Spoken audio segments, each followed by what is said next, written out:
আমরা আলোচনা করছিলাম দ্বাদশ শ্রেণীর তৃতীয় সেমিস্টারের দ্বিতীয় অধ্যায়ের এমসিকিউ প্রশ্নগুলো। এই এমসিকিউ প্রশ্নের প্রথম পর্ব আমি আলোচনা করেছি, আজকে আলোচনা করছি আমি দ্বিতীয় পর্ব। রয়েছে শান্তির জন্য ঐক্য, এটা একটা প্রস্তাব। এই শান্তির জন্য ঐক্য প্রস্তাব কত খ্রিস্টাব্দে গৃহীত হয়েছিল? 1950 খ্রিস্টাব্দে, এবং এটি সাধারণ সভায় গৃহীত হয়েছিল, এটাও মনে রাখতে হবে। তারপরে রয়েছে নিরাপত্তা পরিষদের সুপারিশ অনুযায়ী সাধারণ সভা কাদের নির্বাচন করে? নিরাপত্তা পরিষদের সুপারিশ অনুযায়ী সাধারণ সভা নির্বাচন করে নিরাপত্তা পরিষদের অস্থায়ী সদস্যদের। এখানে কিন্তু মনে রাখতে হবে নিরাপত্তা পরিষদের মোট সদস্য সংখ্যা 15 অর্থাৎ 15। এই 15 জন সদস্যের মধ্যে 5টি সদস্য রাষ্ট্র স্থায়ী আর 10টি সদস্য রাষ্ট্র অস্থায়ী।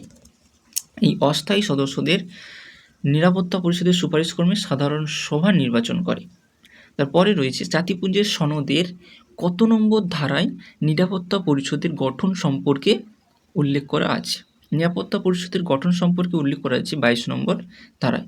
তারপরে রয়েছে নিরাপত্তা পরিষদের স্থায়ী সদস্য সংখ্যা কত, যেটি আমি একটু আগে আলোচনা করলাম যে নিরাপত্তা পরিষদের মোট সদস্য সংখ্যা হচ্ছে 15। কত? 15।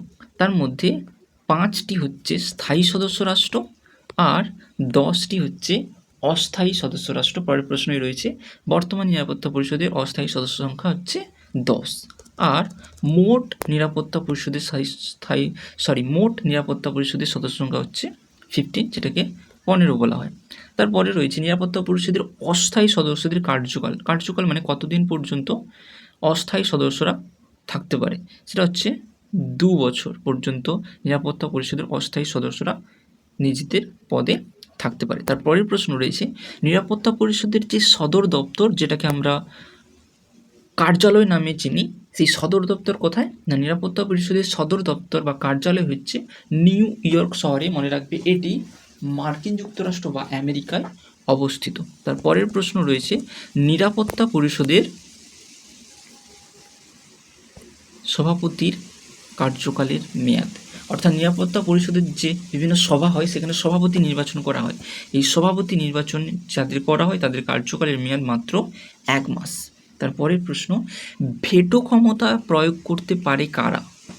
এটা কিন্তু অত্যন্ত গুরুত্বপূর্ণ প্রশ্ন যে ভেটো ক্ষমতা মানে হচ্ছে অসম্মতিমূলক যে মতামত, সেই ক্ষমতাকে ভেটো ক্ষমতা বলে, এবং এই ক্ষমতা প্রয়োগ করতে পারে নিরাপত্তা পরিষদের কেবলমাত্র স্থায়ী সদস্যরা। যারা নিরাপত্তা পরিষদের স্থায়ী সদস্য, 5টি স্থায়ী সদস্য, আমেরিকা, ব্রিটেন, ফ্রান্স, চীন আর রাশিয়া, এই 5টি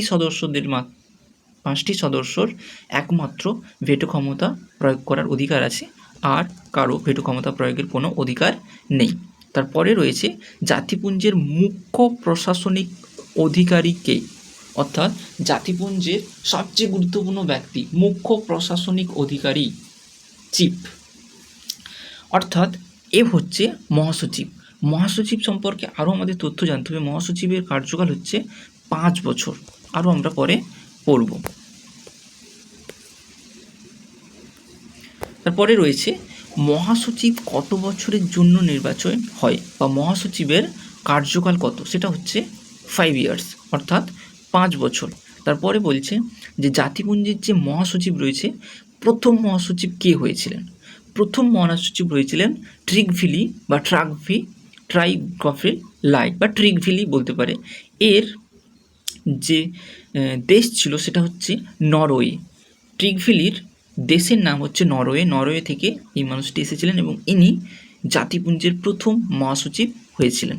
তারপরে রয়েছে বর্তমান জাতিপুঞ্জের মহাসচিবের নাম কি? বর্তমান মহাসচিবের নাম হচ্ছে আন্তোনিও গুতেরেস, যে পর্তুগালের বাসিন্দা।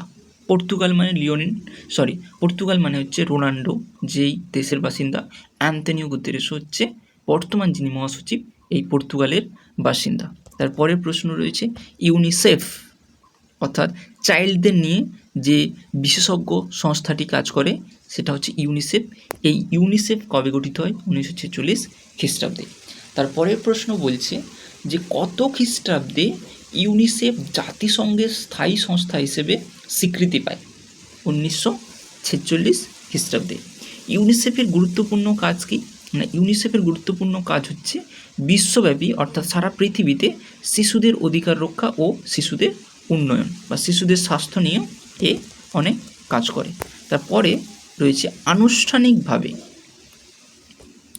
বিশ্ব স্বাস্থ্য সংস্থা, যেটাকে আমরা WHO অর্থাৎ ওয়ার্ল্ড হেলথ অর্গানাইজেশন গঠিত হয়েছিল 1948 খ্রিস্টাব্দে 7ই এপ্রিল। এবং এখানে মনে রাখবে যে 7ই এপ্রিল বিশ্ব স্বাস্থ্য সংস্থা গঠিত হয়েছিল বলে 7ই এপ্রিল তারিখটি বিশ্ব স্বাস্থ্য দিবস হিসেবে পালন করা হয়। বর্তমানে বিশ্ব স্বাস্থ্য সংস্থার সদস্য সংখ্যা কত?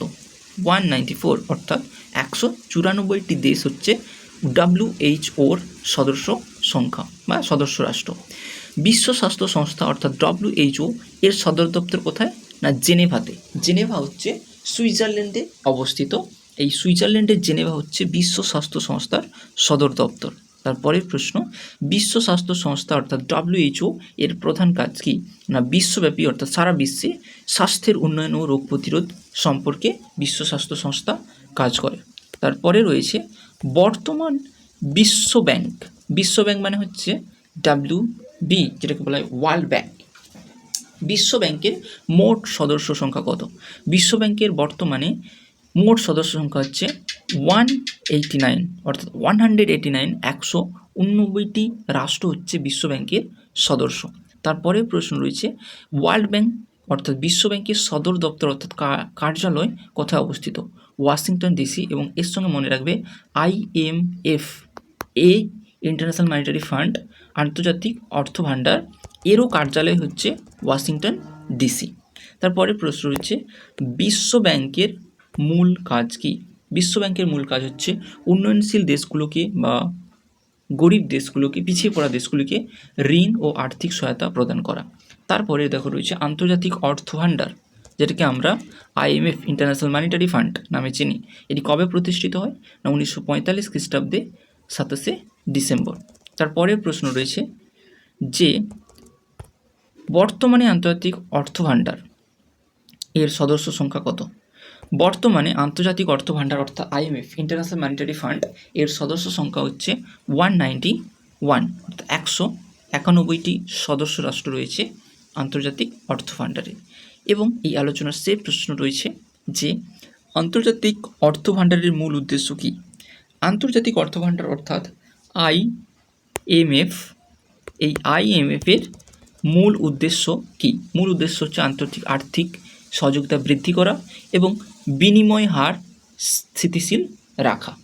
এই হলো দ্বিতীয় অধ্যায় অর্থাৎ আন্তর্জাতিক সংগঠন ও প্রতিষ্ঠানসমূহ।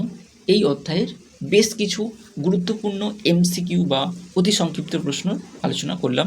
এবং যদি এই PDFটি পেতে চাও তাহলে টেলিগ্রাম চ্যানেলে জয়েন করো এবং এরকম আরও অনেক ভিডিও পেতে এই চ্যানেলটি সাবস্ক্রাইব করো, লাইক করো, শেয়ার করো এবং কমেন্ট করো।